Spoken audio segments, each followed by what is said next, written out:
성경의 숲을 걷다 오늘은 열왕기상 17장입니다. 아방은 북왕국 이스라엘을 부강하게 만들었던 오므리 왕조의 두 번째 왕이었습니다. 이 아방은 아버지에게 물려받은 북이스라엘을 더욱 부강하게 만든 능력 있는 왕이었는데요. 그런데 문제는 시돈왕 엣바알의 딸인 이세벨과 결혼을 하면서 북이스라엘을 영적으로 혼란에 빠뜨렸다는 사실입니다. 지금까지 북이스라엘은 기본적으로 여로보암의 길을 따랐습니다. 여로보암은 금송아지를 만들어 놓고 그것이 하나님이라고 주장했어요. 이는 자신의 백성들이 예루살렘에 내려가는 것을 막기 위한 고육직책이었는데요. 비록 여로보암이 우상을 만들긴 했지만 물론 그래서 북이스라엘 전체를 멸망길로 가게 만들었지만 그래도 기본은 여호와 하나님을 섬기는 구조였습니다. 이러한 예는 출애굽한 이스라엘 백성들이 금송아지를 만들고 너희를 애굽 땅에서 인도해낸 너희 신이로다 라고 하였던과 같은 사항인 거예요. 그런데 아합은 이 여로보암의 길에서 한 걸음 더 나아가서 아내였던 이세벨의 영향 아래 바알을 섬기기 시작했던 것입니다. 열왕기상 16장에서도 확인했던 것처럼 수도인 사마리아에 바알의 신전과 또한 아세라 상을 이렇게 만들었습니다. 여로보암이 형상을 만들지 말라는 십계명을 어긴 죄를 지었다면 아합은 아예 여호와 하나님을 버리고 바알을 나의 주 나의 하나님으로 섬기고 있었던 것입니다. 이것이 다른 사람들보다도 여호와 보시기에 더 큰 악을 행하여 여호와 하나님을 진노하게 했던 것입니다. 그러므로 북이스라엘은 건국 이래 최악의 영적 위기를 맞이하고 있었습니다. 이렇게 이스라엘 역사상 가장 악한 왕이 다스리던 시대에 하나님께서 가장 위대한 선자를 세우셔서 이스라엘의 마음을 돌이키게 하시려고 했던 것은 그들 역시도 포기할 수 없는 하나님의 백성이었기 때문이었어요. 자, 이런 상황에서 아무런 예고도 없이 엘리야가 등장합니다. 1절입니다. 길앗에 우거하는 자 중에 디셉 사람 엘리야가 아합에게 말하되 내가 섬기는 이스라엘 하나님 여호와께서 살아계심을 두고 맹세하노니 내 말이 없으면 수년 동안 비도 이슬도 있지 아니하리라 하니라. 엘리야의 이름은 여호와가 하나님이시다, 여호와는 나의 하나님이시다 라는 뜻이며 이런 의미의 이름을 가진 선자의 등장은 여호와를 제외하고 다른 신만을 숭배하고 있는 아합에게 그의 신앙이 모두 잘못된 것임을 암시해 주는 듯합니다. 가나안 고대 사회에서의 가뭄은 신들이 내리는 저주로 간주되었습니다. 성경에서도 하나님이 불편한 심기를 드러내는 방법 중 하나로 이슬까지 내리지 않는 가뭄으로 심판하신 예를 종종 보게 되는데요. 하나님께서 바알을 숭배하고 있는 아합과 북이스라엘에게 가뭄을 주는 것은 가장 합리적인 심판이었습니다. 왜냐하면 아합이 공식적으로 숭배하고 있었던 바알은 타산의 신으로 폭풍과 비의 신이었기 때문이에요. 건기와 우기가 뚜렷이 구별되어 비가 내려야 할 때 내리지 않으면 한 해 농사를 망칠 수밖에 없는 가나안 지역에서 비는 풍요와 직접적인 관계가 있었습니다. 그러므로 사람들이 바알을 섬기는 이유는 바알이 내리는 비를 내려 풍요를 안겨다 준다고 믿었기 때문이었어요. 이런 상황에서 엘리야는 바알에 대한 북이스라엘 사람들의 생각에 도전장을 내밀고 있는 것입니다. 피를 주장하시는 분은 여호와 하나님이시지 결코 그들이 숭배하는 바알이 아니라는 사실을 말입니다. 만일 바알이 진정한 신이라면 그가 비를 내려 가뭄이 임할 것이라고 선포한 여호와의 선지자 엘리야가 엉터리란 것을 입증해야 합니다.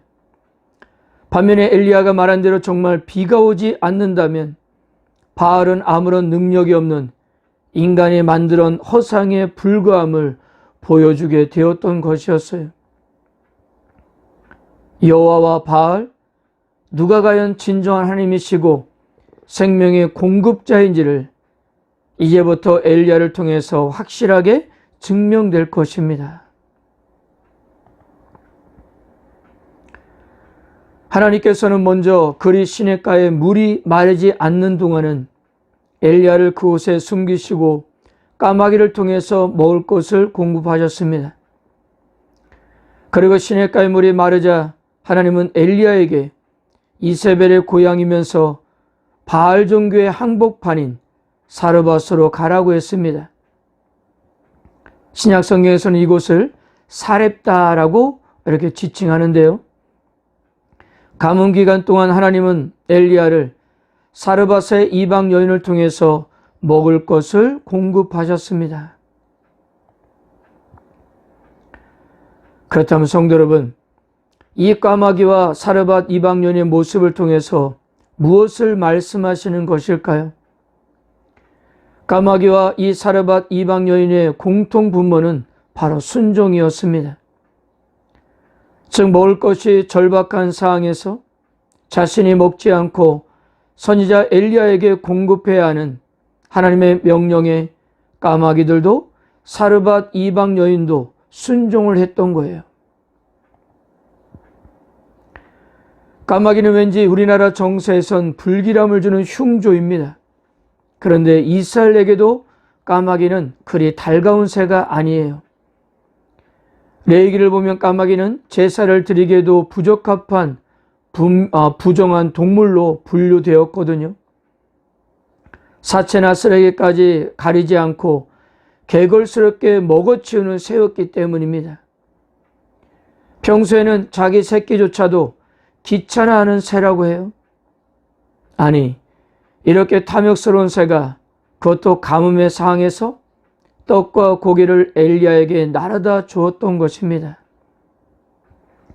4절에서 하나님은 내가 까마귀들에게 명령하여 거기서 너를 먹이게 하리라 라고 하셨는데요. 까마귀는 그 하나님의 말씀에 순종하여 엘리야에게 먹을 것을 공급했던 것입니다. 사르밧 이방 여인은 어떻습니까?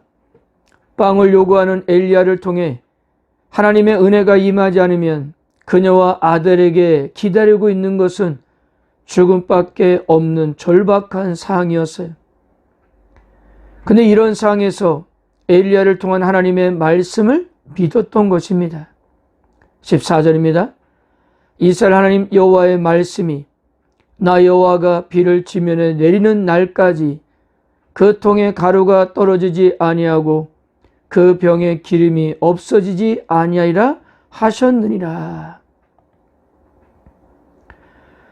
그녀를 기다리고 있는 유일한 미래는 죽음뿐이었지만 그런 절박한 상황 속에서도 여호와의 말씀을 믿기로 한 것입니다.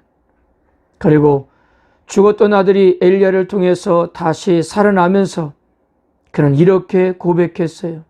24절 여인이 엘리야에게 이르되 내가 이제야 당신은 하나님의 사람이시요 당신의 입에 있는 여호와의 말씀이 진실한 줄을 아노라 하니라.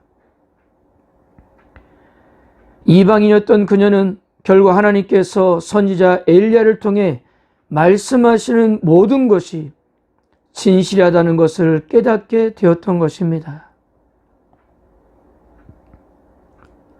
그러니까요, 이 부정한 짐승 까마귀와 택함을 받지 못한 사르밧 이방 여인의 순종을 통해서 당시 하나님의 말씀에 순종하지 않는 아합과 북이스라엘의 불순종과 반역이 얼마나 심각한지를 그대로 보여주고 있는 것입니다.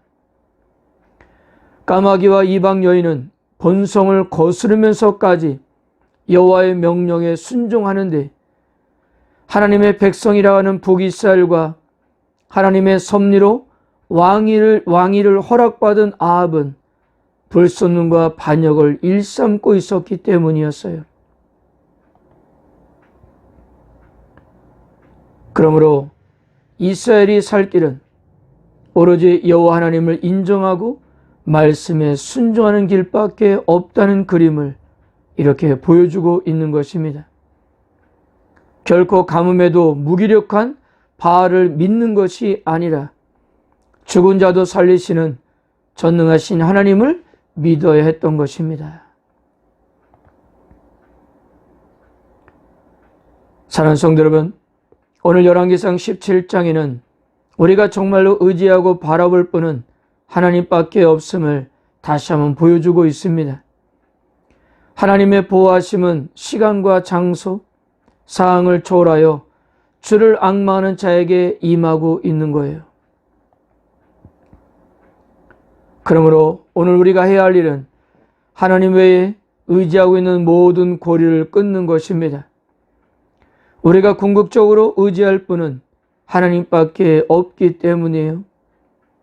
아무리 절박한 상이라 해도 하나님은 여전히 살아계셔서 우리와 함께하는 사실을 믿으시고 말씀에 순종하면서 살아가십시오. 가장 절망하고 포기하고 싶을 때 하나님이 베풀어 주실 수 있는 은혜가 가장 가까이 있음을 기억하시고 주님의 손을 부여잡는 하루가 되시기를 바랍니다. 아멘.